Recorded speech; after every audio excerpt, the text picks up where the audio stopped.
he represented the past. And in fact, not only did he represent the status quo, but when it came to that most extreme and unfair and unjust and discriminatory set of laws called work choices, this is the first time that the voters of Maribyrnong and the voters of Australia have had a chance to cast a view on work choices. And do you know what they did? They said no.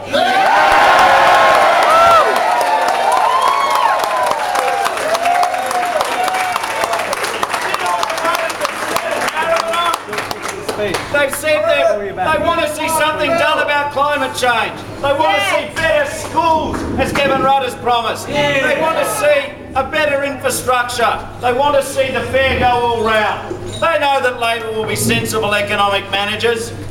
But what people know is what Kevin Rudd and Labor have articulated. Australia is a very small country in a very big part of the world called Asia. And what we have, the only thing we have is our people, and you all understand it as our common values as Labor people.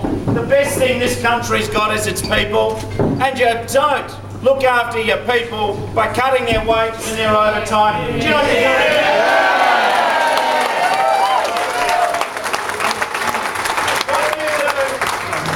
What you do is you give your kids the best education they can have. You give us the best infrastructure. You do what Labor's said in the western suburbs of Melbourne. You invest in Sunshine Hospital. We put extra lanes on the ring road. We make it easier to live in this community.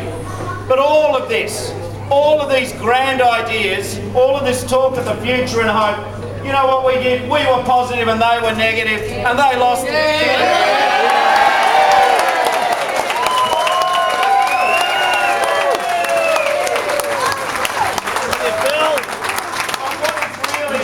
About tonight, in my opinion, as we fill up the bowling club, and you know, I'm sure you're all welcome to join. What is really important tonight is to say thank you. As I stood and spoke to people, be it with the door knocking, or the train stations, or just having conversations with all the various community groups in Brimbank and Moonee Valley, what you realise is that if people vote for you, they give you trust. They are actually choosing to have some faith that you will do something to make their world a better world. And what we've been able to do, all of us in this room, is we've been able to convince people to trust us. It's a big gift and it's a humbling gift. We trust you, Billy! Thank you. So I just want to say thank you. All of you deserve thanks, all of you are getting thanks. I'm going to tell you how we're going to specifically thank you in a moment. But I'd like to thank some people who've been really amazing to give me the chance to be here. No one in my family's ever reached this level of public life before. It's a fantastic privilege to potentially serve in a Rudd Labor government, and it's a humbling thing. But what I'd like to do is, first of all, I've got to thank my wife, Deb.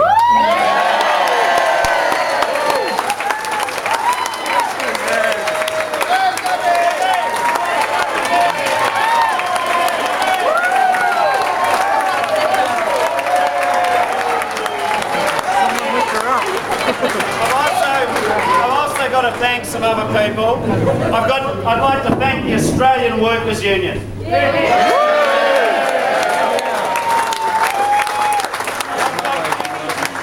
Caesar Mellum and Paul House here, they're great leaders of this union. In particular, they've supported me. But I'd also like to thank Rob Acton and Kath Sullivan from the union office.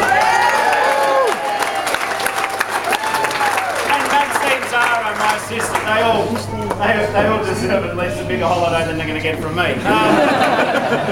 At my local campaign, I would be remiss not to thank, and all of you have been fantastic, but I'd particularly like to thank Lance Wilson. Whilst we're clapping Lance, you perhaps didn't hear me also acknowledge Fiona. They've been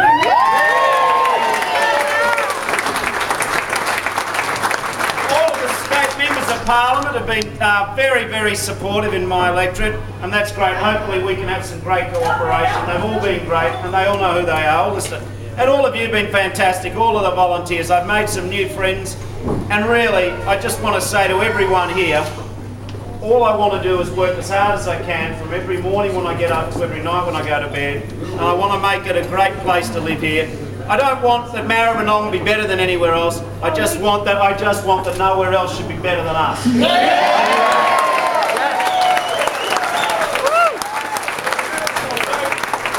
know, you are all going to be able to say to your kids and your grandkids that you were there on the day that perhaps the Prime Minister lost his job because he did the wrong thing. You were all here on the day and the weeks and days leading up that we actually have helped the nation move through a door to change, to the future, to hope and optimism. And that is why for the next hour, the drinks are on us.